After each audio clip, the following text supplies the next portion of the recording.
stifling smoke. In the room I trapped myself in so long ago, where the blinds remain forever closed. Will it change? I hope so, 'cause I have spent the past 4 years trying to find some peace of mind. And I think I might have found it this time. 3, 2, ladies and gentlemen, we are back. Interviews with Everyday People, episode 86. We are climbing closer to that 100 mark, the quest for 100. We're here today with Steve Coleman. We're going to dive into everything that Steve's got going on. A jack of trades all here. He's got a lot of stuff going on. First off, let's compliment that Four Horsemen t-shirt. That's beautiful. Thank you. Gotta say, women represent. Yeah, we are going to dive into a lot of different topics here today. But before we get into that, make sure you check the links below. You can check out all the guest links are always the top links to check out, so you can follow him on Instagram or go over and subscribe to his YouTube channel. Help him out. He's got a lot of cool stuff on there. His podcast, he's got his music videos, and he also has a cool little hot sauce thing going on. So if you like to watch people torture themselves with hot foods, that's definitely a place to go do it. Also, we have our links below. We are doing a new thing right now where we're on the quest of 1,000 subscribers on YouTube. So if you could help us out with that, that'd be fantastic.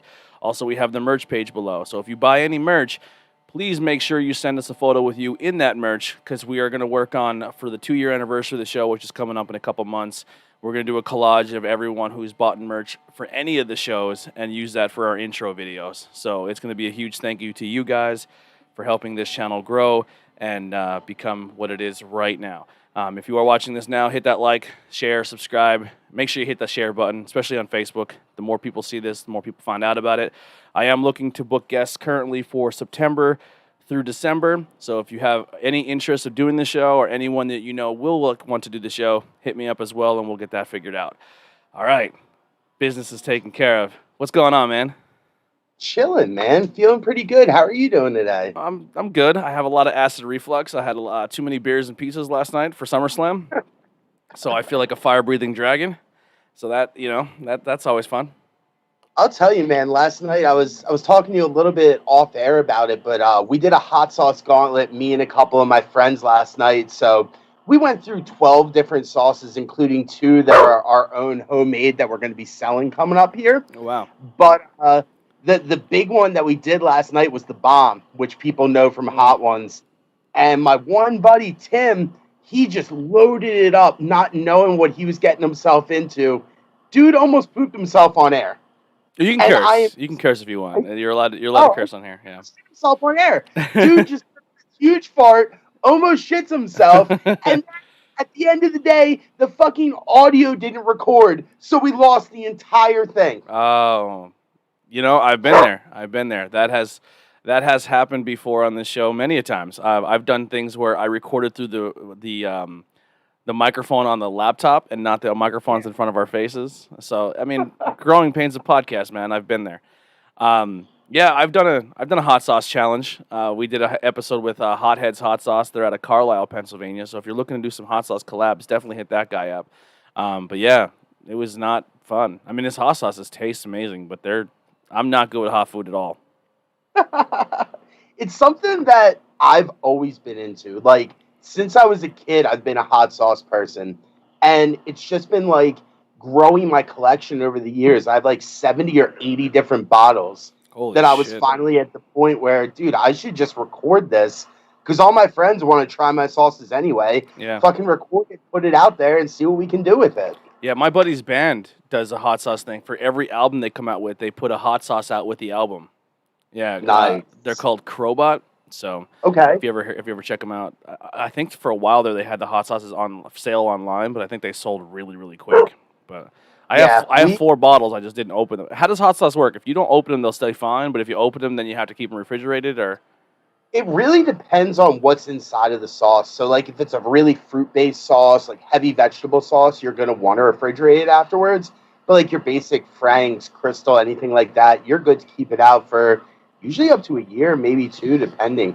Yeah, I should probably start trying these sauces then before they go bad. Maybe we'll do that on a future episode. We'll do the Crowbot hot sauces. There you go. We got two coming out September 18th and 19th. It's going to be at VHS Fest up at the Mahoning Drive-In Ooh. in it's I'm trying to think of the exact area. It's like the Allentown area. Yeah, they do that. They're a good time, man. They do a lot of really fun stuff. It's real tight. They're gonna have all VHS movies that weekend, so it's like Chopping Mall, Redneck Zombies, those old school horror movies. And so the 18th and 19th, we're gonna be selling one's a blueberry ghost sauce, and the other one is a lemon zest habanero sauce, and they're so good, man. We had I've had Charles Moran on the show. I'm not sure if you know Charles from the movie. He's been on the show, and he does a lot of the art for the Mahoning Drive-In. So when they do like special like nights up there, I think he's working on a Texas Chainsaw Massacre one right now. But he's a Awesome. he's a fantastic artist, and they just came out with scene 2 where they're selling lights that look like VHS H test tapes up at Mahoning. It's like a light for your car, and it looks like a VHS tape. It's pretty neat. But yeah. So if anyone's in the comments too, if you're on Facebook, for some reason Facebook comments are not coming through on my end, so I can't see them. So if someone can type in there that we can't see those comments, so it's not like we're ignoring you guys, just so if you can kind of put that out in the universe for me, whoever's watching, help us out a little bit so people don't think I'm ignoring them. But yeah, so what else you got going on, man? So you do the hot sauce, the podcast. How did that start about? So the podcast was me and my buddy Braincell. Together, we are a rap group. We're called Critical Mass, aka CMass. And the one thing that we noticed when we were starting to do bigger shows, like opening for Cottonmouth Kings, opening for Insane Clown Posse, Twisted, stuff like that, was that we were meeting some really, really cool people. But these were people who weren't getting any exposure. And we were like, there's got to be a way that we can really kind of showcase them since we have a platform now. That's when we came up with the idea of CMass Radio. Originally, it was Revival Radio. We got together with all these different artists that we're meeting on the road, our friends that have like, streetwear collabs or tattoo artists, things like that, where we can really focus on the underground, talk about conspiracy theories, talk about skateboarding, talk about wrestling, stuff like that, and just kind of give people a platform that didn't have one before. That's awesome, man. I honestly, if I can go back and maybe change something, I would have done that, where I just put it all in one episode, one channel. But Yeah. I decided I was going to separate everything and do it all like that, and now I have 14 podcasts, and it's just it's a nightmare. Well, not really a nightmare, but it's a lot. It's a lot of work. But yeah, so you're Cottonmouth Kings and Insane Clown Posse. So would you define yourself as a juggalo? That's a tough question there. I'm definitely a juggalo. Like deep down, like I grew up listening to that kind of music. I'm a punk rock kid at heart, but I loved ICP when I was in high school. I thought it was awesome. But the one thing that I always say, I don't know if you know Robbie Radke from Outbreak Wrestling. Absolutely, yeah. One thing that me and Robbie had talked about when I was on his podcast was that I like everything about juggalos except for juggalos themselves. That makes sense. I love the culture. I love the idea behind it. I love the shows themselves, but like some juggalos are just so stupid and so ignorant, and I just can't associate myself with that. I think that comes with any fan base, though. Like, I love pro wrestling, but some pro wrestling fans, I'm like, can you just go away? You are the worst for the person for this community. So I definitely can relate. It's definitely a fun environment, though. Like, I recommend everybody go to an ICP show. Even if you don't like their music, you'll have fun with just getting sprayed with the Fago, the energy, everything that goes along with it. So getting to play with those guys was like a dream come true for me. And then getting to, meet the juggalos afterwards that I didn't know and like get to talk to them and really like get to pick their brain a bit to see what the modern juggalo is about, because it's so different from when I was in high school. It's pretty tight. Yeah. I listened to ICP when I was like in middle school, when when fart and butt jokes were funny. And then I got older and I was like, I'm not really into that anymore. But now I mean, obviously they were like, they become like a joke, I guess. I think what ruined ICP for me is when them and Eminem battled, and I drew the line in the sand. I was like, sorry guys, I can't mess with the guys painting their faces. I'm going with M. I think that it's definitely something that it became a meme with the whole magnets, how do they work, and Yeah. all of that.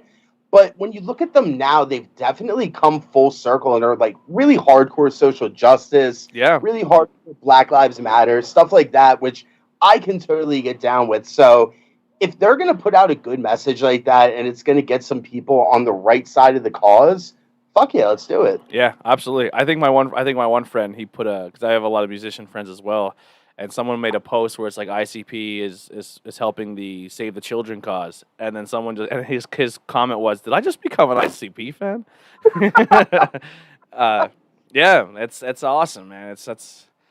It's definitely something to look at. It's like, wow, you thought these guys were just idiots the whole time, but they actually, I mean, they're having fun with their music. So who are we to decide what's music and what's not music? Everyone has their message. Everyone has their style. I mean, I know they were intertwined with pro wrestling for a while there. They were at Mhm. WCW and backyard wrestling. So I That's remember like, hearing a show one time where they showed up at like an independent show, and oh, they weren't even supposed to be booked. They just kind of showed up, and we're like, "Hey, we're here. Can we like be on the show?" And I guess the independent company was like, "Yeah." Like, I guess they were driving through, and I guess they were doing a show somewhere. If I want to say wow, it was Pennsylvania, and that's really cool. I guess they seen a flyer at a grocery store or something, and they're like, "Yo, that's tonight," and our show's not till tomorrow, but they're like in town, so they stopped over and went to an independent show. I actually found them through WWF. They were on SummerSlam. It was either '98 or '99 when they were with the Oddities. Oh Um, yeah, the and oddities. they sang the theme song to the ring, and that's why I was like, "Yo, who the hell are these guys?" I Hmm. was only like 9, 10 years old, but after that, I was like, "Yo, I got to find out what these guys are about." My introduction was the Great Malenko album. That was my that was my album from when I was a kid. I was like, "Oh man, this is the coolest thing ever!" And we were drawing the clown in school. We thought we were the coolest things ever. But yeah, so how long have you been podcasting now? I guess that we've been doing this maybe like since 2016, so coming Holy up on shit! 4 years. I think we only have like official episodes is maybe only like 60 something, but we have so much of everything else that if you combined it, like it's hundreds That's awesome. of things. It's crazy, man. The channel strike killed us. That really like had a hit on our on everything. What did you get hit with? So the one thing that I said was that we do conspiracy theories. So even if we don't agree with them, we will talk about them and talk about how they're bullshit, what we agree with, what we don't agree with. And we were talking about the Parkland shooting. And we had said that, there was a lot of posts going around where people were saying that this was fake, that it was crisis actors, stuff like that. We want to feature. Yeah. Yeah, I mean that's something that we can kind of fall into a trap with. I know we just started our show called Truth Behind Illusion, Yeah. which is going to dive into stuff like that as well, where it may be conspiracy theories and stuff like that. I know the stream went out for a second, but if you guys are listening, the streams have those options. Though those things will happen where we cut out here for a second or two, but that's why you always want to listen to the audio only on all major podcast platforms, which the links are below, because sometimes streams get a little nutty with the COVID. Everybody and their brother is on the internet, and sister. Don't want to leave them out, and and that'll happen. But anyway, yeah. So yeah, the copyright strikes, man. That could be a thing. We're gonna dive into some conspiracy theories and ghost stories and stuff, and I mean anything like that could happen. I remember we did an episode once where we did cults, and Okay. this was on our show Not Cool in High School, and we were like, I guess in our research we found that like you have to be careful what you say about uh what's fucking Scientology. I was gonna say the Tom Oh, Cruise one, because Scientology, like I remember we found a story where they attacked a podcast that literally had like 13 listeners. for all this stuff. But when you look at the whole product, like you were saying, I'm the same way, man. There's definitely some things I've said out of context. People be like, wow, this guy doesn't know what the fuck he's talking about. But with the whole thing, you see the picture. Yeah. Yeah, and listen, and sometimes like I think people too is like if we have a view outside of somebody else's view, it's automatically like you're an enemy or you're a bad guy or you're a bad person. But like I always try to say, like, listen, I'm very open minded, so I may have a view on something, but I'm not super hard on my convictions on that view. I'm just kind of taking in the information, what I'm seeing, especially when it comes to media, because we're kind of being deceived depending on what news channel you're watching. And then Right. then social media, obviously, everyone's like, don't get your news from Facebook, but that's where mostly people get their news. Let's just be honest. Um, so I'm not gonna. I always say that's not the hill I'm gonna die on. But this is how I No. feel currently right now, just based off pure emotion. But if we have an honest conversation, I may meet you in the middle, or I may change my views. Like, and I think that's healthy to do as well. Like, I'm like, you know what? I didn't think of it that way. I'd never seen it from that side of the coin, you know. And I think I think more people need to look inward, you know, and not just like, 'cause I think it is becoming a thing too, where it's like, what can we be upset by today, you know? Oh, 100%. And then the other thing too is a lot of people put themselves in an echo chamber. Um, you know, my fiance talks to me a lot about how I get super mad when people engage with me on Facebook, like negatively about like a political view or something like that I hold. And she's like, why don't you just block them? It's that simple. You just hit block. Yeah, But for me, I can't do that. Like if I block everybody who disagrees with me, at the end of the day, it's just going to be me. yeah, You need to have those conversations. If it gets to the point where it's completely unhealthy and like you can't live your life because you're so obsessed with it, yeah, maybe get that person out of your life. yeah. But you need to have those conversations. Yeah, I always, I normally don't do it, man. But I put a post, and the whole time I'm posting, I'm like, man, I really want to have a conversation. This is good, but I always get fearful that when people read the conversation, they're going to think I'm coming off as sarcastic, or I'm dismissive, or I'm not agreeing with them, or I don't like them. Because anything you type on the internet can be misconstrued into any emotion. It's it all comes down to how the person reads it. So I'm like, yo, I just really want people to realize I'm not being sarcastic. I'm not being a scumbag here. Like, I'm open to the conversation. I just like, so I always say, like, I'm done with that. Like, I'm not posting that kind of stuff, and it's not because out of fear. It's because I have this platform. So if people really are passionate about that topic and they didn't like my view on it, dude, let's go on here and talk, because I feel like if we have a visual conversation or audio conversation, we realize that it's not just people screaming at each other on the internet.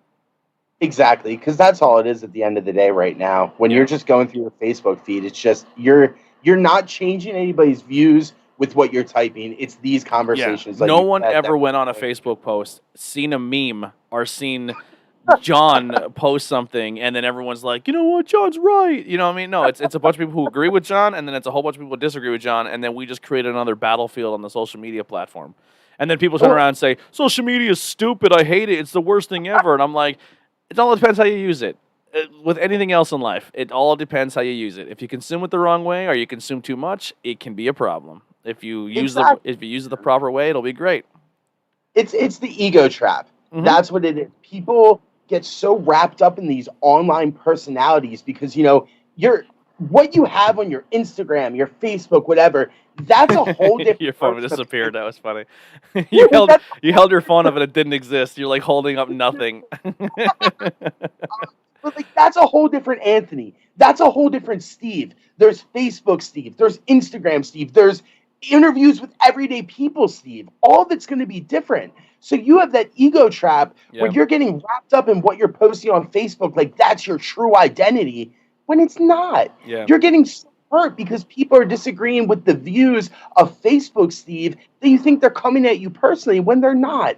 It's just the meme you posted provoked a reaction with their ego that gets that same response. Yeah, I think a big chunk of that too is like where how you were saying the ego thing. People don't want to be wrong, and then also people like I don't know. They as humans we just dwell on negativity. Even if you're course. not, and the people who say they don't dwell on negativity are the ones who dwell on it the most. It's like, man, it's just such it's an ugly thing to get involved with. It's scary. It really is. I try to stay super consistent, and I try to make my platforms and my group pages to be more positive or uplifting people or helping people put their craft out.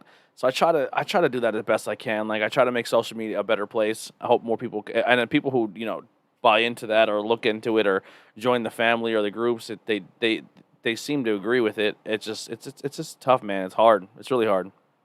It's real hard. And I think that it's something that is just going to be ingrained in us now. Like, this is the way it's always going to be. We are not going to be able to go back to those old days of face-to-face debates because people are so divided now. Yeah. And I really hope that that I can change. I have But I have faith. I'm a Batman fan. I can look at not the biggest adversity and say I think there could be change here, you know. So I don't think it's something we can never go back to. I just think you need someone to carry the torch. And honestly, man, like my podcast, if it goes viral all over the world, then awesome. But more or less, man, I'm just looking at my own backyard. You know what I mean? Like it's that. because there's people who complain about things and they want changes done, but they don't do anything about it. And this is kind of my way of trying to make a change here, whether it be good or bad. I know people may agree, people may disagree, but I'm just trying to develop healthy conversations with one another. Because I think what people see when like I had conversations all the time. So these conversations we're having right now, or that people have on Facebook, I have in person, you know, and I have them a lot with family and friends. And I think the majority of the thing, what I've really found out is there's the extreme right and the extreme left, right? And then everyone kind of consumes everything from those two platforms because, once again, they're the most extremes, and that's what the media likes to put, and that's what everyone wants to see. So if the extreme right wants people to think the extreme left are bad, they'll find the worst extreme left case, put that on the social media, and then that doesn't represent everybody. So then we generalize everybody, whether it be for any reason. It just becomes that general stereotype or the generalization of people. And then it turns into, well, I don't like the far right because every single person on the far right is that person. I'm like, they're really not. Like, so if you literally go outside your bubble and you're willing to talk to someone who you think may have the most extreme, and you boil us all down, we all want the same thing. We all want people to be happy. We want to live our lives. We want, freedoms. We want this. We want that. And it's just like there's the majority of the people are in the middle, right? And they're willing to flex. Right. But like how you're saying, when people are on social media, they put that persona on, they put that character on, they put that wrestling. Like, dude, comic books and wrestling have saved my life. And you know how some people read the Bible and they're like, "Oh my God, this makes me a better person."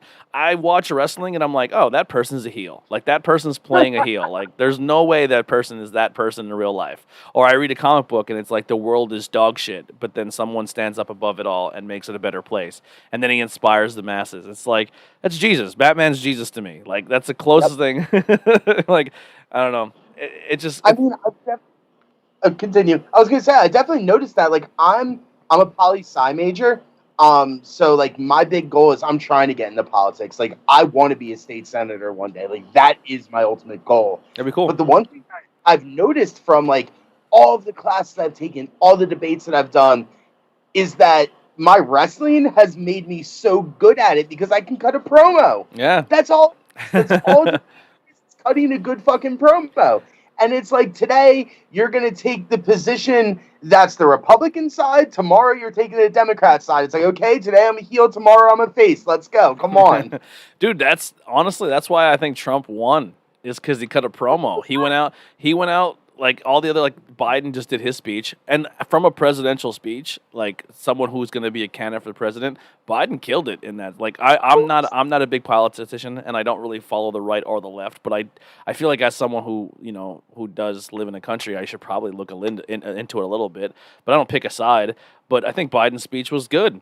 I didn't see a guy that was senile, that was losing his mind, that couldn't do a coherent sentence. I thought he spoke really well. Like I thought he did a great job.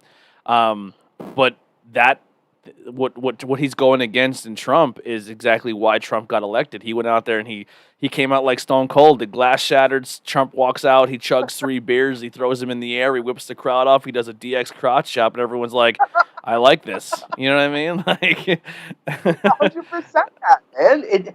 Politics is wrestling. That's all it is. Yeah. Everything is pro wrestling. We always tell our friends, like my one friend, he's super into theater. Like he likes art. He likes like all that stuff. And I'm like, you come to a wrestling show. He's like, I'm not going there. I'm like, dude, it's theater. It's action theater. That's literally what it is. And he went to it. And I'm like, go to it as if you're watching production of a theater. And I said, except it's a live stunt show. And he went and he's like, bro, it was awesome. I had the best time ever. That's the key, man. You got to just go in with that mindset. I try to tell people that all the time. Mm-hmm. Like, oh, yeah, wrestling's fake. Yeah, well, so is the show you watched last night, but you still enjoyed that. Yeah. So you're a big fan of The Godfather? Guess what? They're all actors. That wasn't a real horse head. Yeah. So how you said you also pro wrestle, too. That'll be our segue there. See how that worked out. How long have you been pro wrestling, and how'd you get into it? So I started back in 2006, actually. So I was 16 years old when I started training. Holy shit. I trained at ACPW out of Philadelphia. Onslaught and Gemini were my trainers there. It was actually crazy. They had come to my high school and were doing tryouts. They were trying to get people who were on the football team, the wrestling team, stuff like that, to come down to their school, do a tryout, and then see how it goes from there. So I think probably like 5 or 6 dudes showed up. I was on the wrestling team, the lacrosse team, all that at the time, football team. So out of the 6 dudes who tried out, I was the only one who made the cut. And I just started right then and there. I wasn't able to actually be in the ring until I was 18 for shows and stuff, but I could work my ass off in the school every day. I could manage. I could do color commentating on the TV show, just anything to get my name out there and kind of like follow along. And then once I was 18, it was off to the races. So what they did is, for people who aren't wrestling fans, they went to a local high school and they got a bunch of 16-year-old kids, and they're like, "This guy's big, he's strong. Yep. He'll be amazing to set up and break down rings." That is exactly what it is. and we can get maybe $50 a month out of them and say we're training them. Damn, what school were you going to? But no, it's exactly what it is, because too many people don't do that. You Yeah. go to a fucking show, man, and half of the vets aren't going to be breaking down the ring. It's going to be people like me, all the greenies who are doing it. Absolutely. I would love to help out, but like with my joint disorder, I would not be able to walk the next day. But like, I'll help clean up trash and shit. Like, I'll do that kind of stuff. But yeah, but then again, I'm not in the ring working, so I feel like if I'm there as a podcast, don't ask me to tear your ropes. I wouldn't even know what to do. Like, I have no idea. But yeah, it's awesome, man. Like, I fell in love with pro wrestling. Now, when you started, when you went at 16, were you previously watching wrestling into this? So when someone that came to you like, "Hey, we're pro wrestling," so it was just already a passion for you? No, it was my whole life. Like, since I was little, I remember the first show that I ever saw was SummerSlam, I want to say 92, so it was Brett versus Davey Boy was Ooh. The main event. Yeah. I remember when I was in preschool going to the Spectrum and seeing The Undertaker versus Bret Hart. So it's been since I was little. I'm sensing a Bret Hart fan over here. That's Shawn Michaels. I love There it. you go. I love it. That's my favorite of all time. But yeah, so it was just always in me. And then when they came to the school and were like, "Hey, we're looking for people," it was just a natural fit. Yeah. Yeah, did you see the meme where it says Shawn Michaels now looks like the old salt man from Home Alone? I was like, I fucking hate this. I can't stand it. Like, I was like, my wife, I've never met Sean. I've never seen Sean. I never met him, but I have his autograph because my wife went to a horror con in New Jersey and he was there. And she came back and she's like, "Why do they call him the sexy boy? His eyes are crossed, his hair's falling out." I was like, "Can you shut up? Like, I want a divorce. Like, don't ever you speak about my sexy boy like that ever again. First off, don't ever do that. Like, I understand that he looks a little rough, but if you go back and look at him in his prime, that was the sexiest man alive." And then she looked at him and was like, "No, he wasn't." I was like, "Get away from me. Get away from me right now. I don't want to hear anything from you." But yeah, I was always a big Sean guy. Yeah. So when you're doing all your training, you're doing everything there. When did you get your first match? Right when you were 18? No, I actually had my first match when I was 17. It was in New Jersey. They were able to get around the laws by putting me under a hood. Nice. So I wore a mask for my first show. And I did a couple shows like that just so I could really get the feel of working in front of a live crowd. And then my first actual match as Rich Steve was when I was 18. Nice. Have you got to work with any names now for wrestling? We may throw some wrestling terms out here. Now I know this is not Tornado Tag Podcast, so we'll try to help you along the way if you don't know what we mean that. So when we say names, like when someone, a lot of times like a older guy who is a vet or he's been in major promotions, then he comes to an independent scene to kind of help sell some tickets or work or help the younger guys. That's what we mean by that. So like a guy like who's a popular one for a while, they're like. The Blue Meanie will show up, or like, you know what I mean? So did you ever get a chance to work with any big names? Yeah, I got to work with Just Incredible before, which was pretty cool. That's a good one. one show that I was on, I didn't get to work with him, but we were on the same show. Was Billy Gunn? That was pretty fun. I just met He Billy was a Gunn a real, couple months ago. He is a huge human being. he really is. He's um, so huge. I got to work with Bull James, who was in NXT for a little bit. He was a pretty cool guy.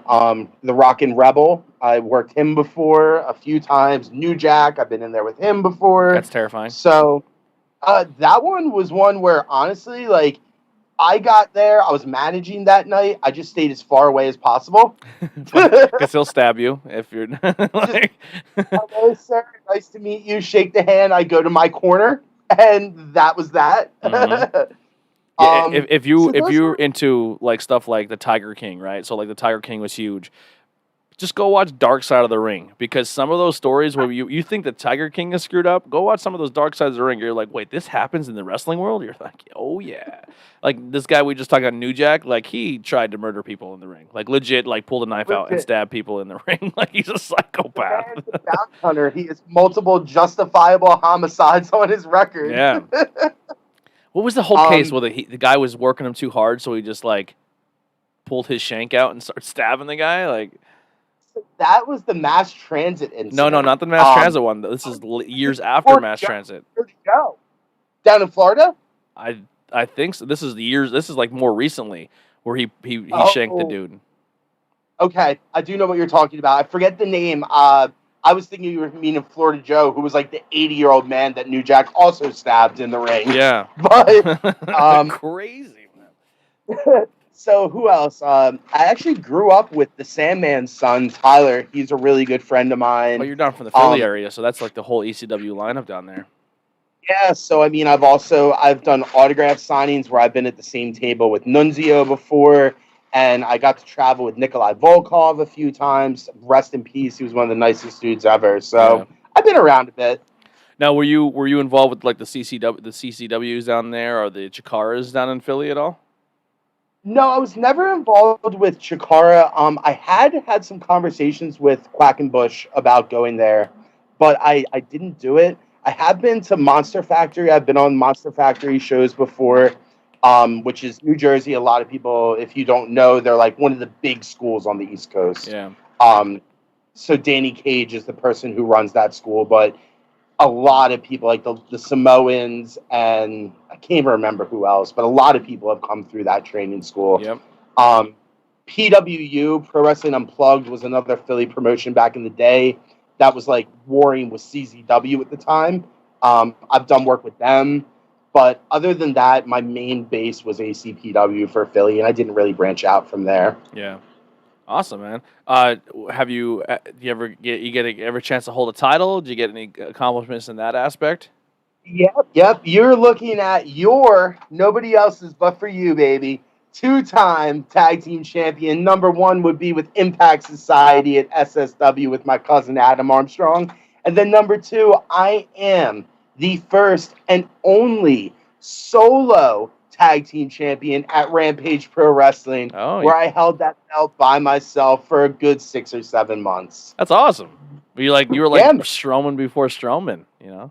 Pretty much. Yeah, that's fantastic. And then on top of that, I've also won a couple of awards for Rampage. We 2-time Match of the Year and 2-time Feud of the Year as well for 2018 and 2019. Nice. Now, I know, so this is something that always fascinates me, but every single person I talk to is super humble, and it's hard to get this answer out of people.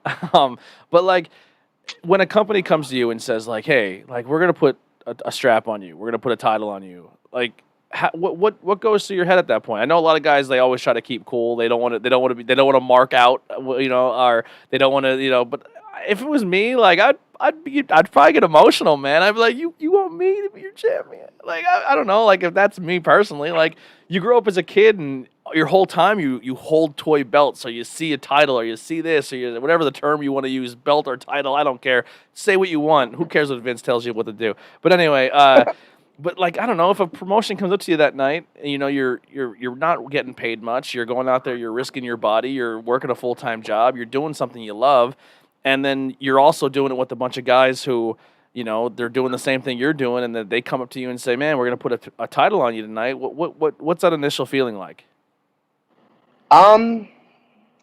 So it was very different with the two straps. The first one, the SSW one, that one was a complete surprise for me. Um, I didn't know that that was going to happen. I knew that they had been talking about it and that they were saying, like, we really want to push Impact. We really want to push Impact. So then that night when they came to me and said, hey, tonight's the night, we're going to do it, blah, blah, blah, blah, I was a little taken back at first. Didn't really know what to say. Didn't really know what to do. But it hit me afterwards. Like, up until the moment when the ref's hand hit the mat for the third time, it was just straight, like, normal getting ready for a match. This is just any other day. But then once that third 1, 2, 3, now it's real. Now it's over, and now it was just that rush where it was like, holy shit. And Did like you when make I the fall? got into the back, I did not. Or no, I did. I took the fall for the first one. It was a splash off the top. When I got to the back, I cried. Yeah. I did. I would And would not hold that against you at all, because I probably would. I'd get emotional if you work your ass off for a company and they want you to represent them as a champion. That feels good. That has to be a Yeah. good feeling. So like I cried. But then with Rampage, that one was a lot bigger for me. Where SSW was really cool. Like they're kind of a smaller company, Central PA. Like they're not going to have too many people in that crowd. It wasn't like people that knew me from months and months. It was like coming in, setting myself up. At Rampage, I'd been there for 2 years already. I had built relationships with the crowd. I had built relationships with everybody involved. So then that night when they told me, hey, tonight we're going to pull the trigger with you, even though it was like a money in the bank type situation where I was cashing in, being told like, this is the night it's going to happen. This is what you're going to do. I was way more nervous that night. Yeah. It wasn't just your standard match for me. It was like, I got to get this right. And on top of that, since I'm going to be doing this solo, I don't have that tag team partner to rely on. That was running through my mind. So when it happened, it was just instant elation. I didn't cry. I was hype. I ran around. I climbed up probably higher on a turnbuckle than I ever have in my life. I just held those 2 belts up. Completely different feeling. Then you get into the back and everybody's waiting there. The round of applause, the hugs.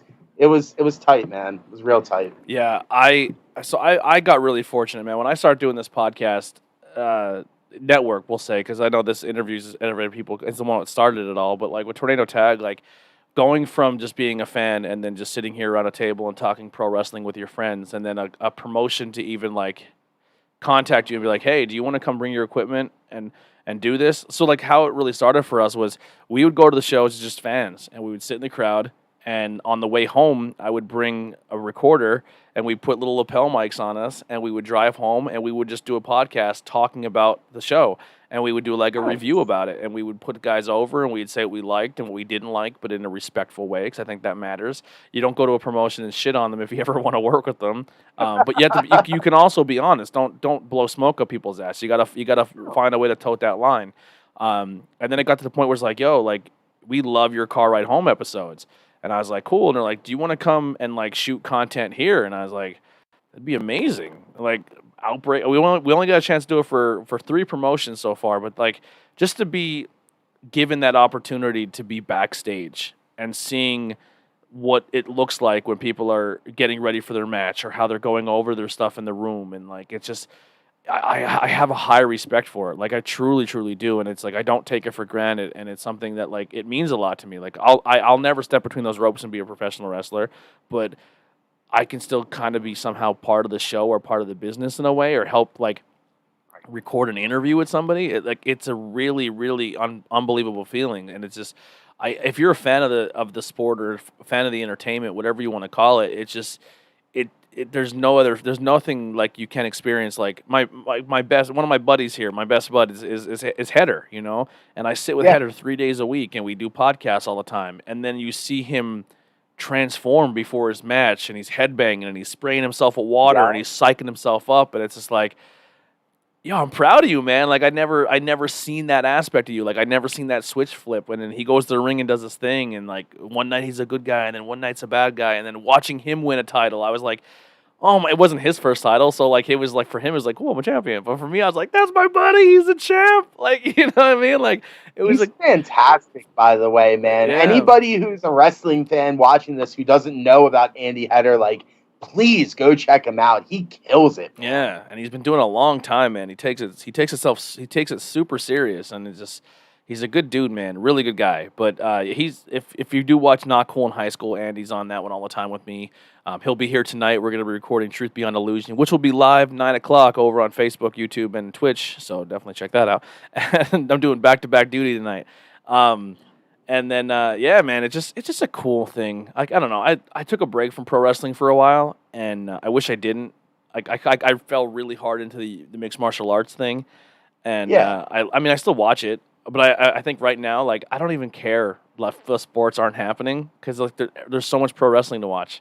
Like, I'm just I'm fully immersed in it again. I feel like a kid again. I need to take breaks from time to time from wrestling. Really?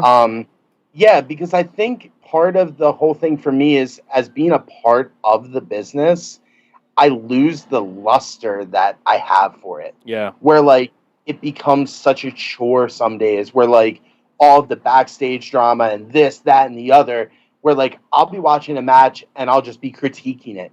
I'll be like, yo, there was a botch. Oh, there was a botch. And like I can't enjoy it for a while. Mm-hmm. So like I need to take breaks. Like right now I'm on a wrestling break. I was going to be at the show at Outbreak a couple of weeks ago. Work came up. That was going to be my first time back at any show in like 9 months. Yeah. So I totally understand what you mean. Like just sometimes I need a wrestling break. I get too into it. Yeah. Well, how he was talking about Outbreak, they're doing some filming, so you can actually check out some new matches. They can't obviously do shows, but you can go on YouTube and check Outbreak Wrestling out. And they've been putting content up every weekly of matches that you can go and watch, which is cool. And you can go check out Andy Header. Currently, storyline-wise, Header is working for a title shot, the world title shot. He might be the first two-time Outbreak world champion. So that'd be cool to see. So definitely keep an eye out on that. But yeah, like I said, I got to do some stuff with Outbreak. That was fun. I got to do some stuff with PPW. I do a lot of stuff with PPW. Like I help them with their weekly TV show and stuff. Like I do like small little snips here and there. But like super welcoming. Like such cool dudes there. And then I'm gonna butcher this. Like I was about to say it, and then CCW got stuck in my head, and I'm gonna GSW. Okay. GSW did their show at Evolve's building or True Wrestling. No, True Mill. They did it at the True Mill building, and it was like a one-off show for them to come back and do something. And it was like that was an insane night because that was like the true talent mixed with the GSW talent, but it was all in one building, and it was like guys who haven't seen each other in like 6, 7 years, 10 years, and they're all getting back together and doing this one-off show. And it was just like it was literally right before COVID hit, and it was just such a awesome experience, like being backstage, where people were just like seeing each other for the first time in forever, and just like going out and putting these matches on, and it was just such a love fest. It was just such a cool experience, and those guys are amazing. So much talented people in our area. Now I know why the Northeast area of our country is just loaded with professional wrestling, because it's just Seriously. It's so embedded in this area. And the people are just so legit. Like that's the thing where a lot of the people say that they're wrestlers, but they just have their gear from Walmart and they, trained in the backyard and then went out and did it.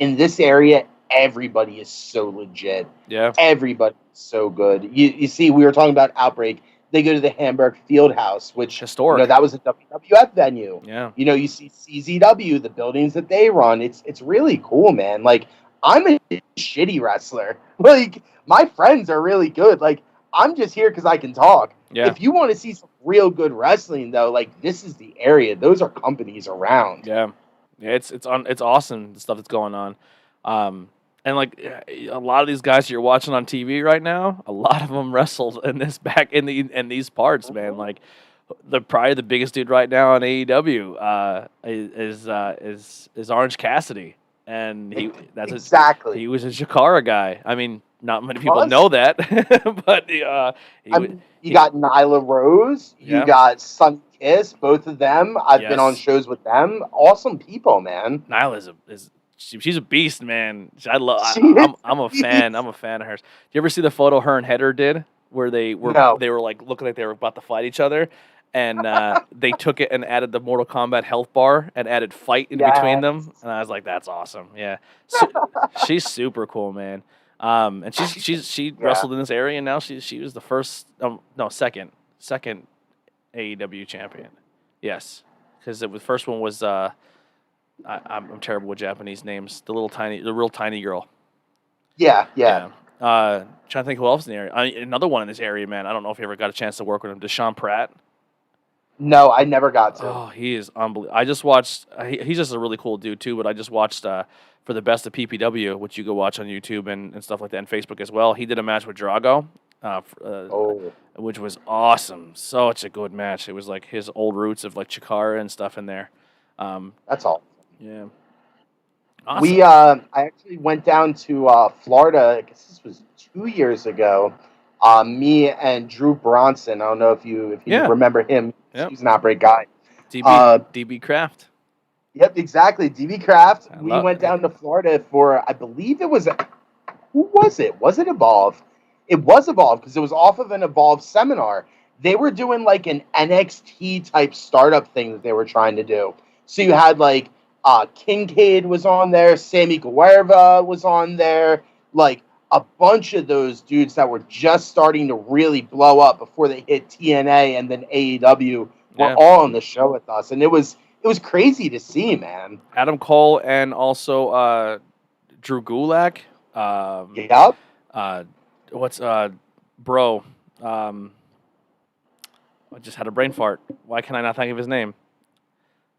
Bro. Oh, fuck. See, it happens, right? Exactly. Wow. Mixed martial arts fighter. Why is this happening right now? My brain just shut off. Matt Riddle, thank you. Matt Riddle. Yeah, Matt. I mean, Adam Cole's from Lancaster. Matt Riddle was from the Lancaster area. He wrestled there for a while. Like Drew Gulag's from Philly. Yeah, man, such cool stuff in this area. I didn't know Adam Cole was from the Lancaster area. Yeah, that's tell you. He wrestled in Lancaster for a long time. Wow. Yeah. I used to live out in Lancaster, so hey, there's another connection. There we go. Yeah. So what are some of your future plans when it comes to all your endeavors, your hot sauces, your pro wrestling, your podcasts? What are I mean, I know one of your future things you're gonna have your boy here on a podcast. We know that. Oh, but of course.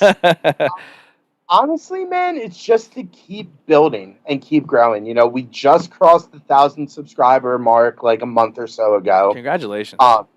Thank you, man. Which, I mean, it took us a while, but we got there. Yeah. So, I mean, we just I've been got stuck past on like 400 1,000. for like a year now. I can't. Sucks. Just it's peaking. Just hit my peak. Just trying to keep building that. You know, we have a new album coming out that we're working on right now, so that's going to be a big thing that we're working on right now. The sauce, we have probably 12 different recipes, even though we only have those 2 that we're releasing next month. It's going to be like small batches every other month. You're going to get a different recipe coming out, and then just keep going on with wrestling. You know, hopefully get back to Outbreak, see where else we can go from there, man.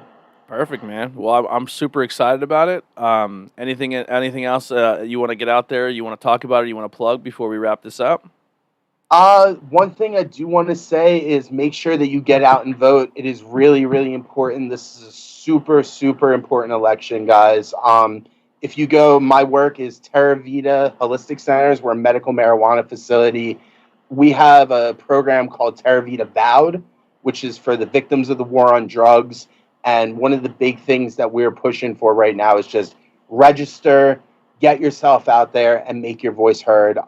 If you reach out to me, RichSteve17, I can get you all set up with mail-in ballot access, anything like that through the program. So that's my plea right there. Yeah.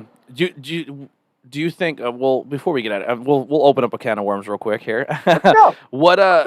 Do you think we'll see in the next 4 years? Let's say the next whoever gets elected. Do you think we'll see from either side the legalization of marijuana countrywide? 4 years? Yes. Yeah, I think we will. I would say between 4 and 6 years it'll happen. Yeah. I I know this is a very, very controversial and a hated thing to say, but I'm very pro like legalize everything. And I know that's something that people are like, well, yo, how are you gonna sit there and say about these horrible, horrible, horrible drugs? And I was like, because anything can be horrible, horrible, horrible if done in it comes down to the user. If anything, if you legalize it and you teach people how to properly use them, like, of course. you know what I mean? Like, I'm not saying to go out and get a heroin addict. You know what I mean? Like, but a lot of people wouldn't be taking heroin if these other drugs were available. That's the thing too, is it should be about harm reduction. Yeah. Where right now, the way that our drug laws are set up, we're criminalizing addicts. Yeah. Which is wrong. And we're putting people in jail forever for literally having an addiction.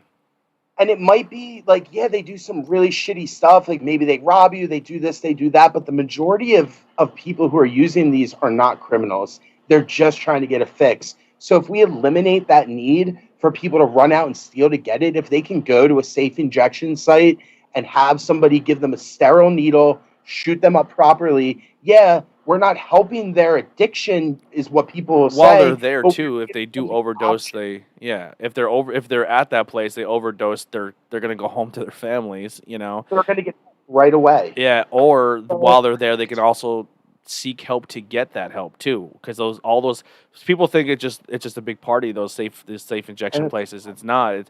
They'll help you get your fix that night, so because you're gonna do it anyway. Exactly. But they'll also say, hey, you know, we have some places on deck that we can help you get clean, you know? Exactly. That's what people don't realize. So I'm with you there. I think it's fine if we legalize all drugs and then we can go from there. But maybe not legalize, but decriminalize. Like we shouldn't be putting nonviolent people in prison. Yeah, exactly. But for what you were saying with the marijuana, I think that it's going to be a big point for Republicans going forward. Is they're going to see how far left a lot of people are, you know, socially on that issue, and they're going to say, we have to get in on this. Like, even the Pennsylvania legislator, where so many of the Republicans said no for the Act 16, which was the medicinal, even now they're starting to come around and say, we got to do something here. We can get money for COVID relief. We can get money for the state. Let's see what we can do. Yeah. So once enough states legalize it, the country's going to have to just follow, because the federal government's not going to want the state getting all that revenue. Yeah, I'm a big fan of CBD. I've been personally taking CBD now for about a year, it's been absolutely fantastic. I'm really high on it. I know for a while there they were talking about possibly making that illegal. I was like, oh my god, please don't. It helps with joint pain. It helps with anxiety. It helps with a lot of good stuff. It's one thing I always say that to our patients. You know, a lot of them, they just want THC because they think that that's what's going to get you high. And yeah, that's going to give you your psychoactive effects. But the CBD for all of those things that you just listed are what you really need. You need the other cannabinoids to really get that full relief. Yeah, absolutely. Yeah, I can care less about the psychoactive part of it. I just want I want the herbal part. Yeah, for sure. Awesome, man. So yeah, definitely check the links below. Like I said, his Instagram is there. The YouTube is there. If you want more information on what he talked about, just hit him up on Instagram. He'll give you all that information. Man, Steve, thanks you so much, man, for reaching out and doing the show. I appreciate it. Of course, we'll definitely get you on the cast, man. We'll have you come down. We'll have some fun. Yeah, I'm down. Well, I have a quick question. One more last one here. What was you said you listened to a couple episodes going into this, which I truly appreciate, because I don't think a lot of people do that when they come on the show. They don't actually watch previous ones to see what they're getting into. It makes for a better conversation. It truly, truly does. But what are some of the episodes or interviews you listen to? Out of curiosity. Let me pull up my phone right now, and I can tell you which ones I have saved. Curious which ones you listen to. Let's see. Which ones did I listen to here? So the last one that you did with Header the other night, the live stream that you were doing, I watched that on Tornado Tag. Then let's see, the last one with the rapper that you had on, Tyrus. That one was fire. Then Cheesefoot and David Lorenzo, I watched that one as well. That was a good one. Yeah. See, there was another one. This one just said interviews with everyday people chat. So don't remember who that one was. But I think we were just talking, yeah. It's just talking. So those were the main ones that I checked out, just like the last month or two of stuff. And, dude, I loved it. I couldn't wait to come on. Awesome. I loved how you said the name's misleading. Like, you're not going to go and do a deep dive on me. You're not going to get all of this information. Like, we're just having a conversation. Well, so that's I'm a little sneaky though. Like I get a conversation going and I'll pull some stuff out. I just pull it out through natural conversation. I get you talking, we get comfortable, and then I can kind of find out what I can dig deeper in without offending and stuff. So I mean, there is a little bit of an interview element to it, but it is more or less a big conversation. Definitely. Yeah. All right, so man. Thank you. Appreciate it. Not a problem. We'll see you guys next time. Interviews with Everyday People. Here's some Mahantango. Their links are also below. Go support this band over on their Bandcamp, YouTube, and all that other great stuff. Give them some listens. Good friends of the podcast. And here's their song, Better Now.